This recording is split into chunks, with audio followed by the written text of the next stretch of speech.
Assalamualaikum warahmatullahi wabarakatuh. Salam sejahtera bagi kita semua. Semoga kita selalu dalam lindungan Allah Subhanahu wa taala. Dan tak lupa kita kirimkan salam dan salawat kepada Nabi junjungan kita, Nabi Muhammad Shallallahu alaihi wasallam, Nabi yang telah membawa kita dari zaman jahiliyah menuju zaman kepintaran seperti sekarang ini. Perkenalkan, kami dari kelompok 5 dengan tema potensi kelimpahan stok dan tingkat eksploitasi sumber daya ikan. Adapun nama dari anggota kelompok 5 yaitu saya sendiri, Nur Fauzia Kasmin, dengan NIM 2006045011015, Indah Putri Utami dengan NIM 2006045011014, Erna Sari dengan NIM 2006045011012, Ira Anggraini dengan NIM 2006045011013, Muhammad Ilham dengan NIM 2006045011017, Muslim dengan NIM 2006045011016, dan Muhammad Fadil Fauzan dengan NIM 2006045011011. Kembali saya kemukakan tema kelompok 5 yaitu potensi kelimpahan stok dan tingkat eksploitasi sumber daya ikan. Langsung saja. Untuk poin pertama, secara geografis. Wilayah Pengelolaan Perikanan Negara Republik Indonesia atau WPPNRI 713 ditetapkan sebagai wilayah pengelolaan yang meliputi perairan Selat Makassar, Teluk Bone, Laut Flores, dan Laut Bali.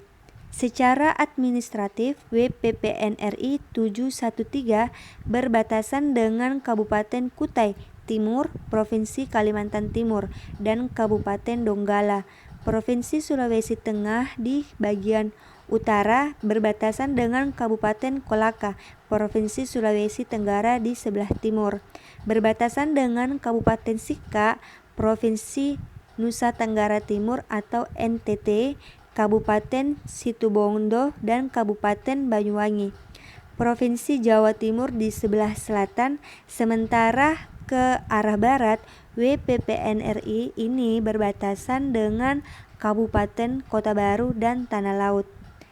Kekayaan sumber daya ikan sangat mungkin dimanfaatkan secara optimal melalui berbagai pengkajian yang dilakukan oleh pemerintah.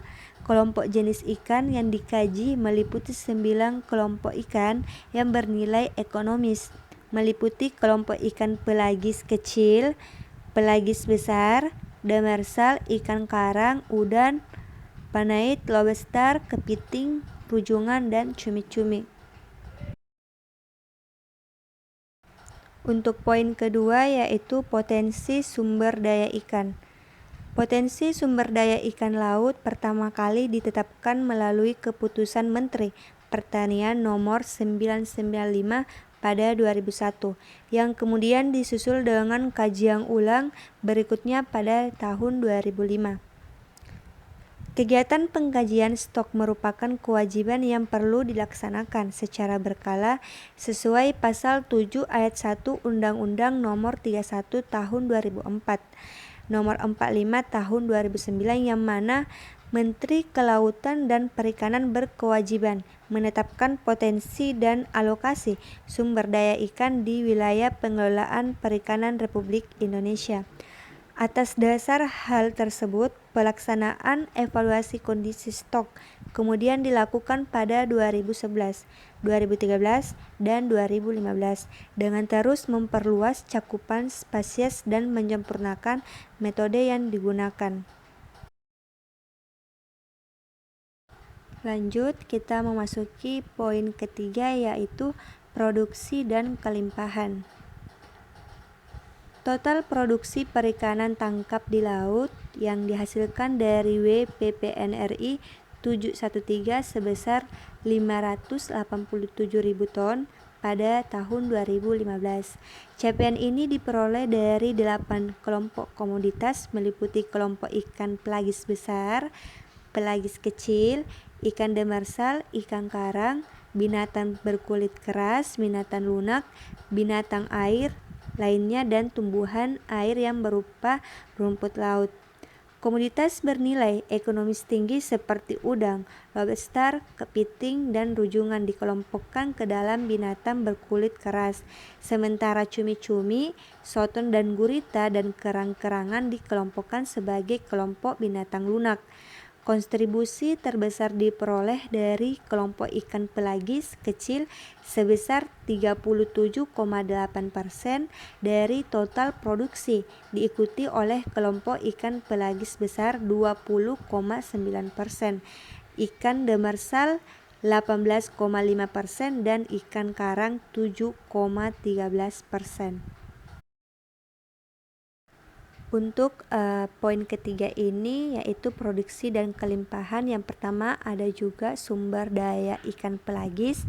Sumber daya ikan pelagis yang terdiri dari kelompok ikan pelagis kecil dan pelagis besar. Ikan pelagis kecil sangat dipengaruhi oleh kondisi lingkungan dan habitat, terutama suhu dan salinitas. Sumber daya ikan pelagis kecil yang paling umum antara lain adalah layang, ada kembung, banyar, teri, dan ikan terbang. Yang kedua ada sumber daya ikan demersal dan ikan karang. Kelompok ikan demersal dan ikan karang adalah jenis-jenis ikan yang sebagian besar dari masa kehidupannya berada di dasar atau dekat dasar perairan. Terutama terdapat di sepanjang pantai yang dangkal dan perairan teluk di sebelah barat Sulawesi Tengah, Sulawesi Barat, dan Sulawesi Selatan, timur Kalimantan yang termasuk Selat Makassar, serta di perairan Utara Bali dan Nusa Tenggara Timur atau NTB yang termasuk Laut Flores. Perairan Teluk Bone juga merupakan bagian dari WPPNRI 713, mempunyai perairan yang relatif dan dengan dasar pasir dan batu karang. Selat Makassar dan Laut Flores mempunyai karakteristik perairan yang dalam dengan dasar berupa lumpur dan pasir berlumpur, serta di beberapa lokasi terdapat gugusan terumbu karang. Yang ketiga ada sumber daya udang, paneit, dan lobster. Habitat sumber daya udang adalah perairan paparan benua yang relatif dangkal dengan salinitas yang relatif rendah akibat adanya pengaruh aliran sungai.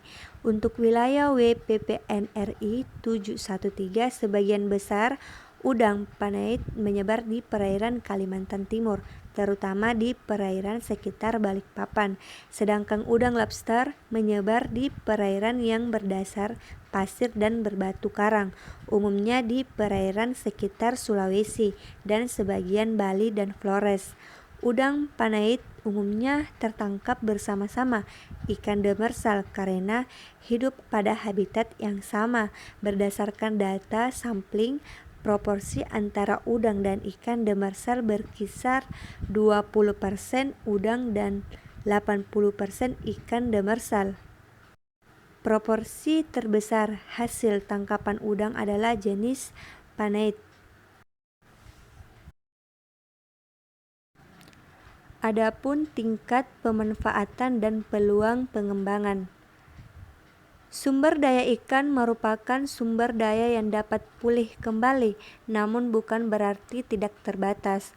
Untuk itu, tingkat pemanfaatannya harus dapat menjamin keberlanjutan sumber daya bersangkutan, atau dengan kata lain, laju eksploitasi terhadap sumber daya tersebut tidak boleh melampaui laju kemampuan pulihnya. Sifat usaha perikanan laut yang terbuka dan beragamnya jenis alat tangkap yang digunakan, serta sifat sumber daya ikan tropis yang multispesies menjadikan pengelolaan sumber daya ikan tidak mudah untuk dilaksanakan. Salah satu cara untuk melihat peluang pengembangan perikanan adalah dengan mengetahui tingkat pemanfaatan sumber daya ikan, yaitu membandingkan upaya penangkapan optimum dengan upaya penangkapan saat ini. Mengklasifikasi tingkat pemanfaatan menjadi 3 tingkatan, yaitu 1. Moderat. M. Indikator warna hijau dengan nilai lebih kecil 0,5. 2. Fully exploit. F. Indikator warna kuning dengan nilai lebih besar 0,5 kurang 1,0. Dan 3. Overfinish. O. Indikator warna merah dengan nilai lebih besar dari 1,0. Hasil kajian menunjukkan bahwa dari 9 kelompok komoditas di WPPN RI 713, sebanyak 6 komoditas berstatus overfinish, 2 kelompok komoditas berstatus fully exploit, dan hanya 1 komoditas yang masih berstatus moderat, yaitu kelompok ikan karang. WPP 713 titik acuan kelestarian sumber daya ikan di WPP 713 adalah upaya optimal, yaitu 7,421 unit per season untuk ikan pelagis kecil, 11,602 unit per season untuk ikan pelagis besar, 43,063 unit dogol untuk ikan demersal, 60,450 unit pancing rawai untuk karang, 8,663 unit dogol untuk udang panait, 17,121 unit bubuk besar, dan lobster 10,016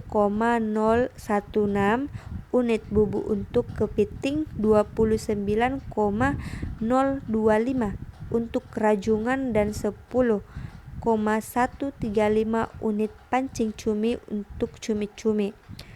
Pengurangan upaya yang harus dilakukan adalah 1,691 unit dogol bagi pengusaha ikan demersal, 6,032 unit dogol untuk udang panait, 6,828 unit bubuk lobster, 5,870 unit bubuk untuk kepiting, 14,957 unit bubuk untuk rajungan, 7,295 unit pancing cumi.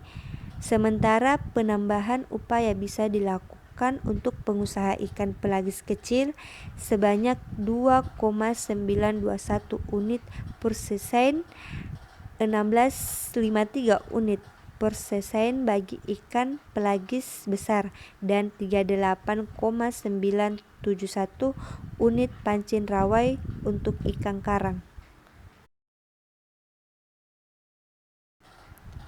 Baiklah, itulah kesimpulan dari kelompok kami, kelompok 5. Apabila ada kesalahan kata yang saya lontarkan, mohon dimaafkan. Saya Nur Fauzia Kasmin pamit undur diri. Wassalamualaikum warahmatullahi wabarakatuh.